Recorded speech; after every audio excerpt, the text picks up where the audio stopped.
I honestly want to be considered one of the hardest men to walk the planet Earth in the history of the world.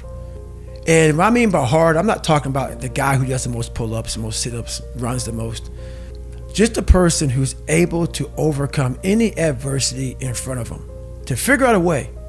Hardness isn't about all this physical shit, man. Yeah, it helped me get to where I'm at. But all I was doing in the whole process, the process wasn't to be ripped. It wasn't to walk around with my shirt off. That wasn't it. I knew through the physical challenges, through the physical suffering, my mind was getting stronger. I was literally doing that for a reason. I had a weak mind. All the rest just happened to come with it. I was trying to strengthen the mind to handle all the judgment that's passed on me, perceived and not. Sometimes you make it up in your own head. I just want to be able to handle all of that. Everything, physical, mental, like an old school barbarian, an old school guy that's like, God, dog, man, nothing can hurt the guy, which is why the book is titled, Can't Hurt Me. I want people to have that mantra in their life. Take that with you. And if you believe that and you work towards that, callous in your mind, strengthen yourself, Can't Hurt Me is strong. In any situation, like when I was in Buzz, they beat the shit out of you. I'd be the first one to get up and say, can't hurt me, motherfucker. And they were beating the hell out of me. But you say that enough to you, false motivation becomes fucking real motivation after a while. Self-esteem was built at a young age. I had 0. So that's why that discipline for me was so fucking important. It takes nothing to be a loser. And that's why I hold most people to a higher standard, because I know how little it takes, little ability. Like you need no talent, you need no greatness inside of you, and you can still be a bad motherfucker. When I wasn't going through Navy SEAL training, there's one thing I told myself. I wanted to quit every single day, but many dreams die while suffering.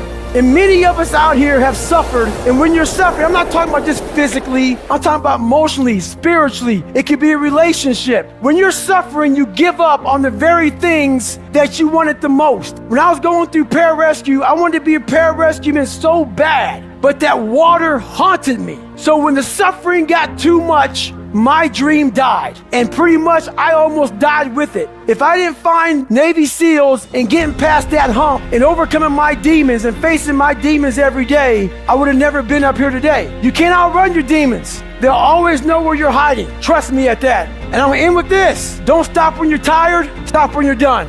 But trying to find your best self, you become unbalanced. And people always talk about this mythical creature called the balance. You want to be balanced. I think balance is a bunch of bullshit. If you want to be great at anything, the Michael Jordans, the Tiger Woods, the greatest people of all times, the daggone Kazmaiers. If you talk to these guys, you talk to Roger Federer, they, on the surface, they have a life. But I guarantee you drill down deep, man, they are so off fucking balance. Their life doesn't eat, like, you get them on a teeter-totter, you're not gonna come down. It's just not balanced, and that's how you become great. So you lose a lot of your life, but I made a choice to become unbalanced. And the people that love me realize, you know what? This is who I'm with. This is who he is. This is who he wants to be. So yeah, you do lose a lot, but you gain a lot also. And every foot strike that hits the pavement, that's how I feed myself. Motherfuckers look for inspiration. Inspiration's found in every footstep you take, every grasp of that fucking iron bar, all that shit, all the miles in the pool. Inspiration's found in suffering. See, I love watching fights, man. Cause I see them and I start to say, okay, you're in a bad situation, man. And I see a couple guys getting ready to fucking tap. Yeah. And that 1 second decision, I call it, they're thinking, man, I gotta tap. And like, and you see the hand motion, like I'm about to tap, and it goes somewhere else. Not today, motherfucker. Yeah. Because I've been here. I've been here before. I can last maybe just one more second, and this 1 second may get me out of this shit. And I see how the mind is evolving in that one moment, that one quick moment. I see that a million thoughts went through their fucking mind, and it didn't tap. The only thing that changes your fucking DNA is discipline. Yes. Discipline is the only thing that changes your DNA, man. This is the only thing. Only thing, man. You could be so up. And I realized that, man. I was like, man, the only thing that changed my DNA is discipline. I always fix the things on the surface. If I couldn't read and write, I learned to read and write. I would always fix these things on the surface level. And so whenever something hard would like raise its ugly head, I didn't have any kind of tools to handle it. I'm like, man, I thought I fixed this already, man. But no, I didn't go deep into the dungeon of my soul to say, okay, what is making you a quitter? What is making you a weak man? What is making you afraid? That's why I kept on quitting and going back to start, or not knowing how to get through hard times.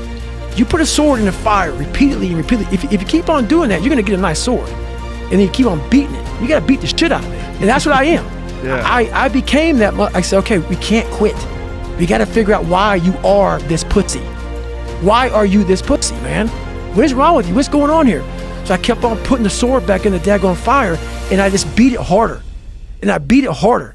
Before I knew it, I started realizing, all right, man, the brain is starting to get hard. The brain is starting to get hard. I'm no longer a theorist. I'm now a practitioner. I put it in hell. I dissected it while it's in hell, because you can't dissect anything in a normal environment. You can't dissect anything in 72-degree weather. You must put it in the fucking freezer and freeze the fuck out of it.